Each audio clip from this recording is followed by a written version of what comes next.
Never thirsty. Never thirsty.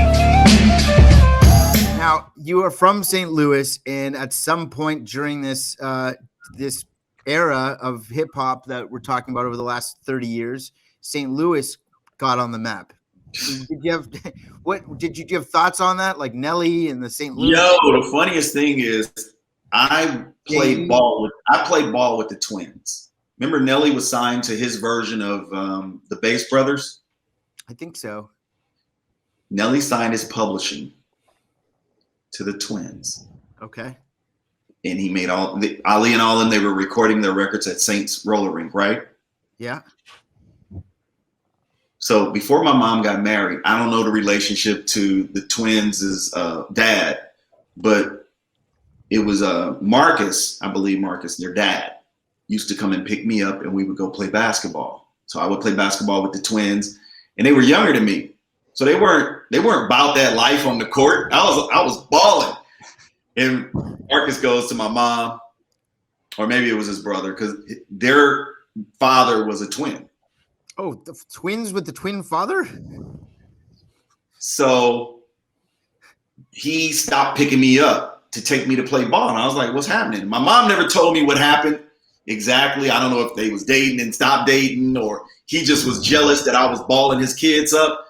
But again, I'm competitive, but you not no competition. Sorry.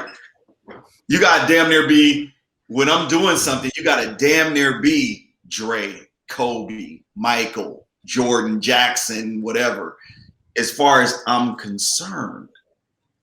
Because I didn't use sports. I didn't use music, leverage to get girls.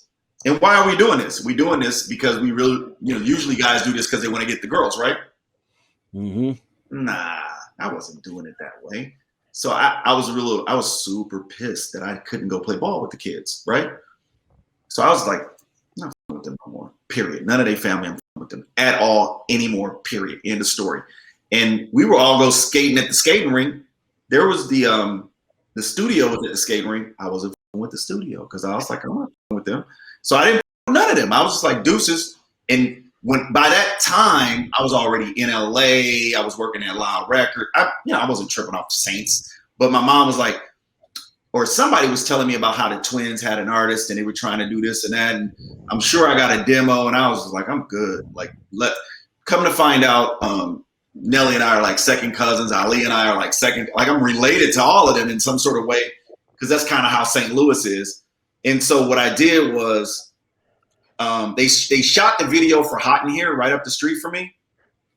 And I can't tell you how many gangsters were talking about going up there and robbing everybody. Really? And I just said, don't do that. That's my cousin. And really? It was the end of that. You called off the hit? I'm not going to say I called off. No, nobody got robbed. I put it like that. And that was a plan to go rob everybody. Now, I didn't call off the robbing spree at the Source Awards because Dave Mays and them had yanked some stuff down that I had put up on and I was irked about the Source. And I was like, oh, what's happening over there? And I mean, fools was walking out of the Source Awards, getting their chains yanked. Fools was running across the street to the W Hotel. It was hysterical. And we were just sitting on the corner smoking blunts like, oh, there goes another one. There, you see him? There you go.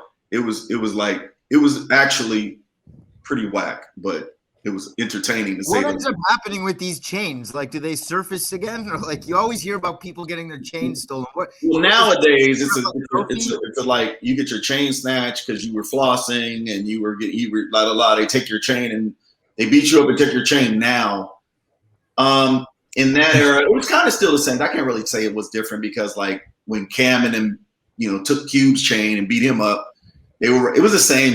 It's just you gotta pay to get it back.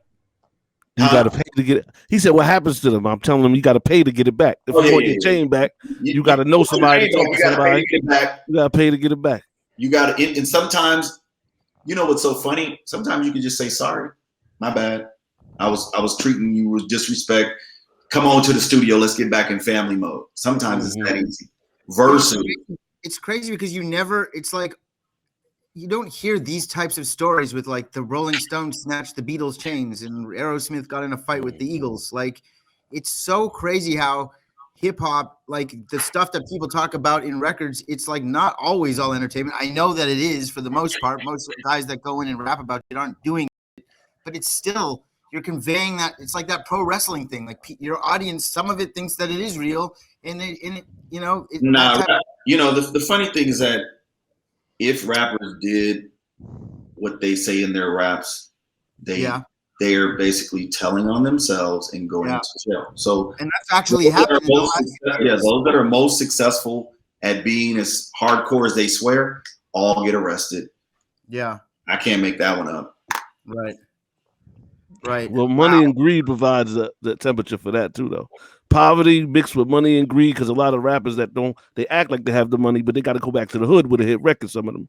So you going back to the hood with a hit record, then you start making promises to who and what. Everybody's trying to take care of you. Everybody starts to want to take care of you, and then one thing leads to another, and you involved. And that's how a lot of this dumb, violence and robbery and stuff, it extends from the street right into the business. You know what I'm saying? Because people don't have education when they get money. Number one, they're coming in getting millions of dollars and not knowing what to do with it. And two, they're coming from, straight poverty. So you're telling me if I do this, you're going to pay me that? If I look like a killer, you're going to pay me that? As opposed to looking like someone with sense? The one with sense gets paid a certain amount. The killer get paid a certain amount to represent a certain lifestyle. And then the kids who watch that lifestyle don't know it's fake. So you're breeding and you're growing. That's what I was saying. That was my point. You know what I'm saying? You're growing a whole new environment, and then the ecosystem becomes that. Because once these kids, 20 years ago, 30 years ago, hip hop started. They're the grandchildren of eras out here running around right now. So they're running around with what they were learned by the energy, the ecosystem, what's successful to us. And that's how you got why the Rolling Stones aren't shooting each other and doing stuff to each other, because they didn't have to deal with that type of vibe or energy. And it's also a different era. Never thirsty.